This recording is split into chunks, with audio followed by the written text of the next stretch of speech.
great music, great costumes, and they're a good crisp show. and they're smooth and they're powerful. In fact, the open is really interesting. They like range in music and they like subtlety, and they can also be really right in your face. And at the beginning, they're really quiet, aren't they, Jake? They and then are. all of a sudden, boom! This is a very unique opening, which will be obvious as soon as you hear it, and we'll talk more about it afterwards. But you're going to like this show, and this is a band, another one that could knock off the Champ.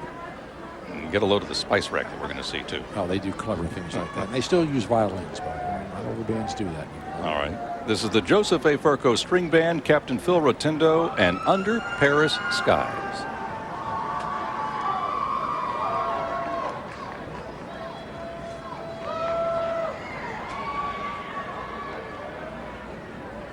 Looks like they're just about ready to go.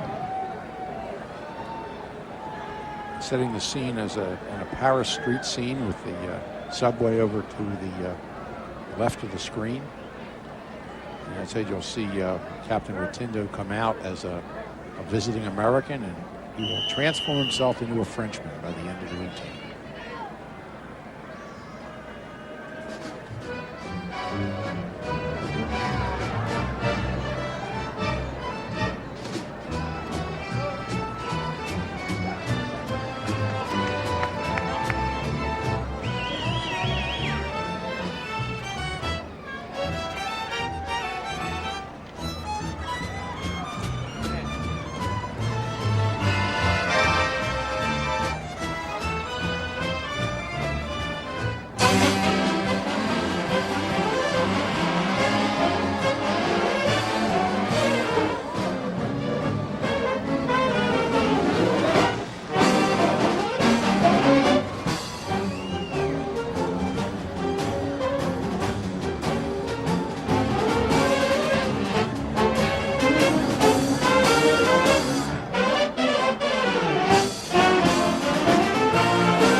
Can they entertain you? Yes, they can. A powerful, fluid, fun, and crisp performance again by Ferko String Band, Jake. I call this band Gentle Elegance because Nice. they are powerful, but they never overwhelm you. They're just subtle and gentle.